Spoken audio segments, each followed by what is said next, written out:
चल छोटी माँ के पास। बलराम, कान्हा की चुगली करेगा तू? बस, कोई बीच में नहीं बोलेगा आज। कोई बीच में नहीं बोलेगा आज। चल कान्हा।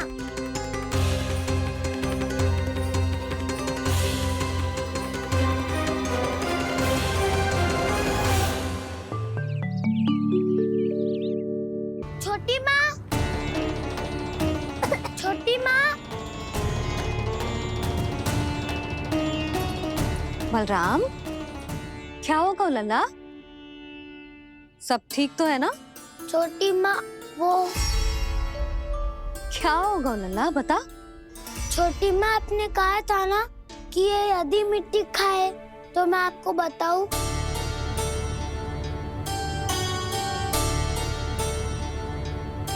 कान्हा, जे मैं क्या सुन रही हूँ? तूने मिट्टी खाई? मैया मिट्टी के बारे में पूछ रही है, पर मैंने तो भू देवी का शुद्ध प्रसाद खाया है। मैं कछु पूछ रही हूँ लल्ला, उत्तर दे। तूने मिट्टी खाई है कि ना? तो क्या मैं असत्य बोल रहा हूँ? मैंने स्वयं देखा है छोटी माँ कि अकेले बैठकर मिट्टी खा रहा था। आप सबसे पूछिए, इन्होंने भी देखा था। वाह, सूख के सखाओ ने 2 कांटे ही साथ छोड़ दियो। मुझे तुझसे सच सुनना है कान्हा। बता, तूने मिट्टी खाई है कि ना? झूठ बोल रहा है? सच्ची सच्ची बता, खाई है? ना भैया, मैंने मिट्टी ना खाई।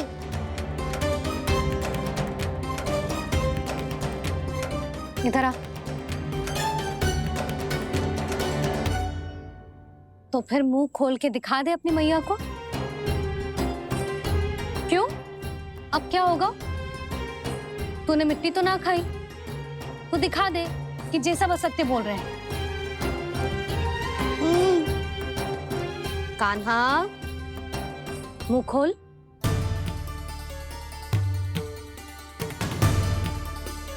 मुंह खोल लल्ला, मुंह खोल के दिखा।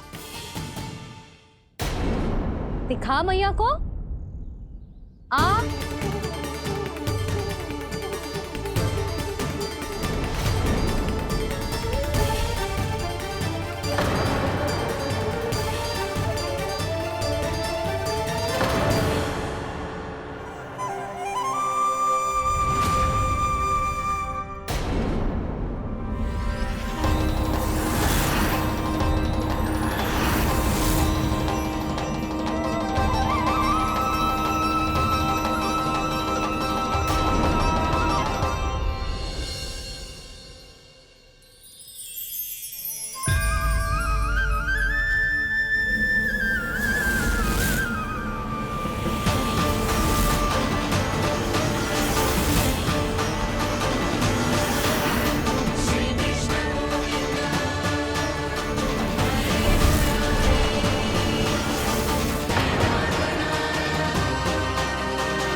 हे नारायण, ये कैसा अद्भुत दृश्य है।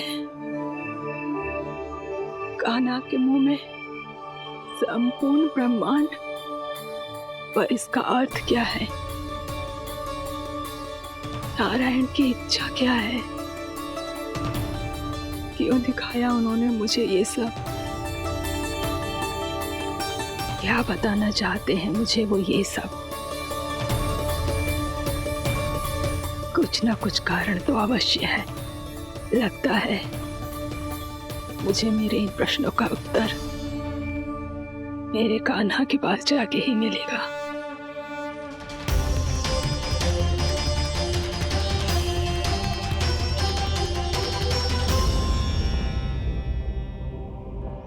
कितना भी सतर्क हो जाऊं, कोई ना कोई भूल हो ही जाती है। पिछली बार तो बाबा ने संभाल लिया था, अब मैया क्या करेगी? छोटी माँ, कान्हा क्या हो गया इधर?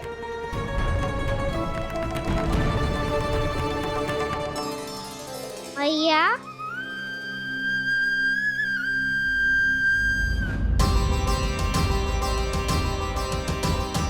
उठ जाओ ना मैया।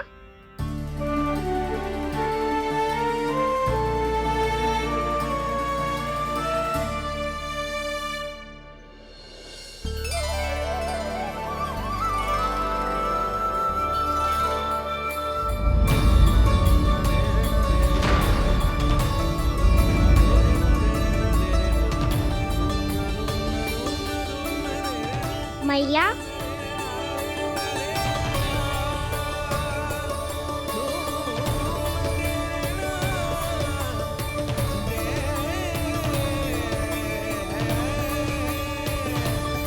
कान्हा, कान्हा, लल्ला, मैया क्या होगा आपको? आप ठीक तो हो? कान्हा मुंह खोल के दिखा, दिखा मैया को।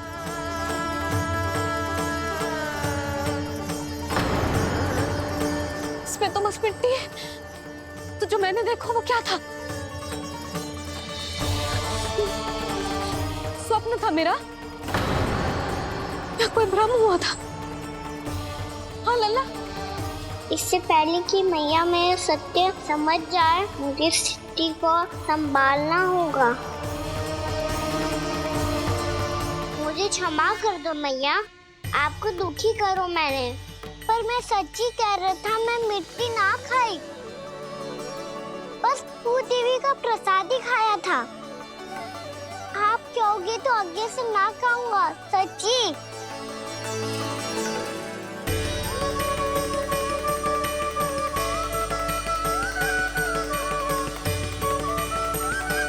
बस बस लल्ला बस, इसमें विशेष शक्ति ना हो सकती। ये तो इतना भोला है कि मिट्टी को भूदेवी का प्रसाद समझ के खा गया। मुझे क्षमा कर दो मैया। ये दूसरी बार हुआ है मेरे साथ। क्या मैं बावली हो गई हूँ? ना ना, मैं तो पूरी तरह ठीक हूँ। फिर क्या कारण हो सकता है इसका? अरे प्रसाद का समय हो गया है और मैंने अभी तक कुछ बनाओ भी ना है।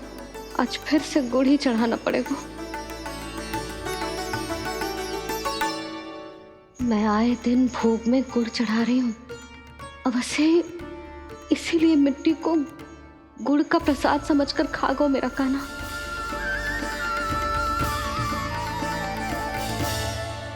मैं समझ गई लल्ला, वो अकेले बैठ के मिट्टी क्यों खा रहा था। चल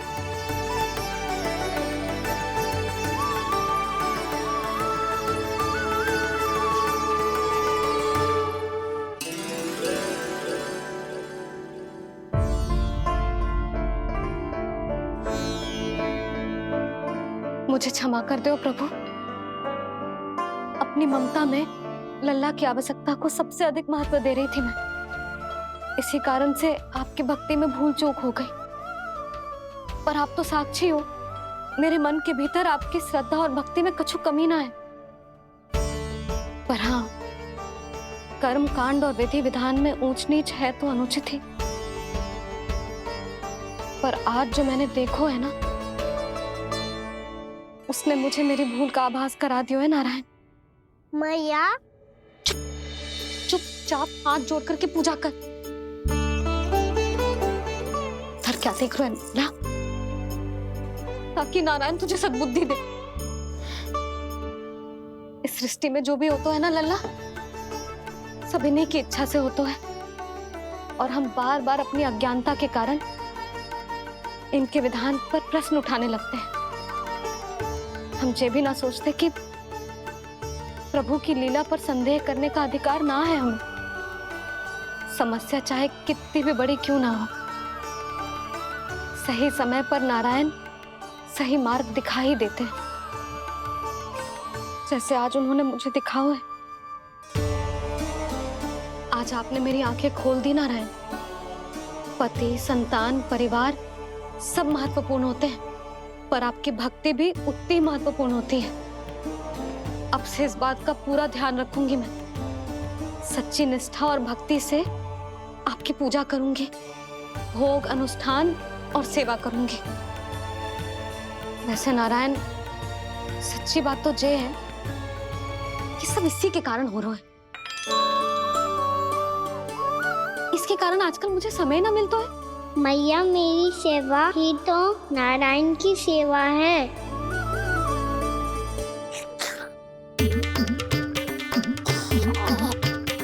मुस्कुरा क्यों रहे रे?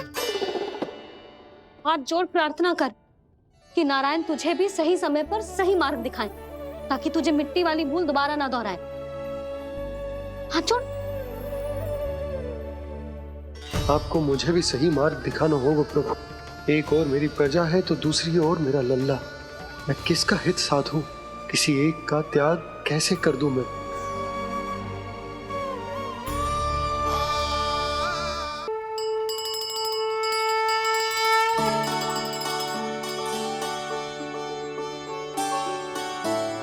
मैया, प्रसाद दो ना। क्यों? मिट्टी ना खानी? नहीं। लल्ला, आज के बाद मिट्टी को गुड़ समझने की भूल मत करियो। समझ आई?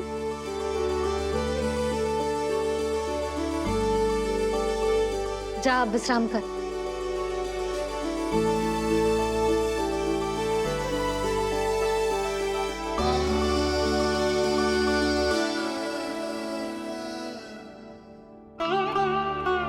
आप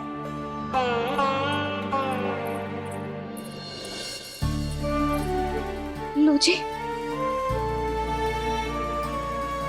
मुझे ना आपसे बहुत महत्वपूर्ण बात करनी है। मेरे साथ आओ, चलो। बहुत आवश्यक बात करनी है। बैठो, बैठो जी। सुनो जी, आप विश्वास ना करोगे आज मेरे साथ क्या हुआ है। पर पहले ये बताओ, आप मेरा उपहास ना उड़ाओगे ना, पिछली बार के जैसे?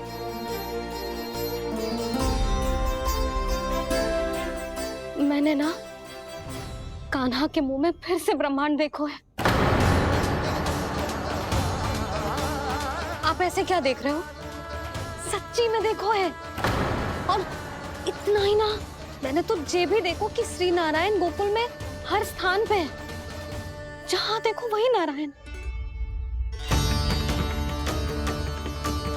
ये तो इसी बात का संकेत है यशोदा के आज गोकुल वासियों को नारायण के आशीर्वाद और सहायता की आवश्यकता है। इसका क्या अर्थ है?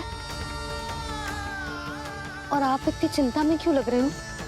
उस व्यापारी ने हमारे गोकुल वासियों के साथ छल किया है यशोदा। जानबूझकर उसने सभी को लोभ के जाल में फंसायो, और ये सब उसने किया है किसी और के लिए।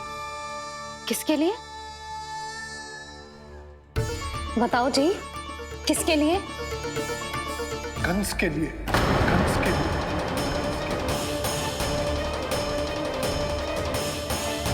उसे कंस नहीं भेजा था यहाँ।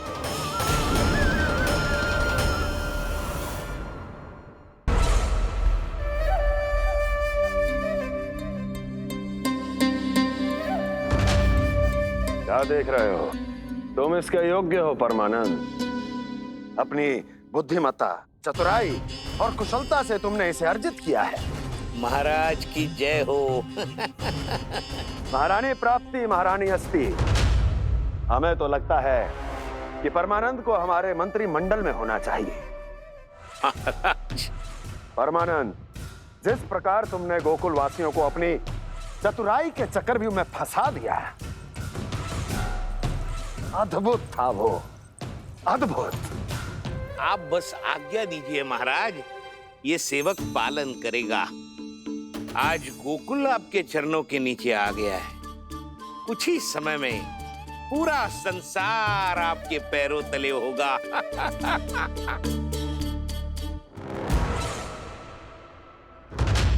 आपको सच में लगता है महाराज कि गोकुलवासी अपने वचन का पालन करेंगे और जीवन भर अपना दूध, दही, घी और माखन हमें निःशुल्क देते रहेंगे? भोले हैं वो, भक्त हैं, और यही उनकी सबसे बड़ी दुर्बलता है। और यही दुर्बलता उन्हें विवश कर देगी। और उससे भी आनंद की बात है ये कि उनका राजा आनंद अपनी प्रजा को जीवन भर कष्ट सहते देख नहीं पाएगा और दौड़ता हुआ, भागता हुआ यहाँ आएगा मेरे चरणों में, अपने उस पुत्र के साथ। पर वो तो महाराजा है ना, उसे कुछ कमी है क्या? फिर हमारे भोले भाले गोकुल वासियों को क्यों फंसा रहे हैं जी? ना ना, बात कछु और है। सच्ची सच्ची बताओ, क्या चाहता है वो?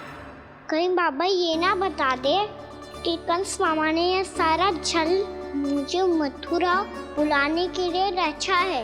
मैया की ममता भय में बदल जाएगी। ऊपर से देखो तो बस दूध, दही, माखन का छोटा सा छल है, पर इसके पीछे कोई बहुत बड़ा षड्यंत्र छुपा है इसका। आप जानते हो ना क्या है? मुझे ना बताओगे?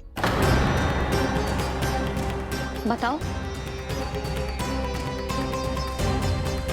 बताओ जी। यशोदा, वो चाहता है कि मैं दरबार में जाऊं और साथ ले जाऊं। साथ ले जाऊं? बाबा क्या कर रहे हो, संभालो।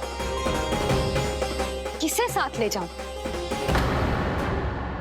गांव वालों की दया की पुकार को, उनकी सहायता की गुहार को। उसने कहलवाई है कि मैं हाथ जोड़कर उसके सामने विनती करूं, तभी वो गांव वालों को निःशुल्क उत्पाद देने की व्यवस्था से मुक्त करेगा। अब मुझे समझ ना आ रहा कि मैं क्या करूं। जब हमें कछु समझ में ना आए ना, तो सारी चिंता श्री नारायण पर छोड़ देनी चाहिए जी। तुम सत्य कह रही हो यशोदा, सारी चिंता नारायण पर ही छोड़ देनी चाहिए। अब वही मार्ग दिखाएंगे। जिस सारी गोपियों पर तो बड़ा संकट आ गया जी। अब तो इनका मन भी करेगा तो हिचक के बारे मेरे पास ना आएंगी।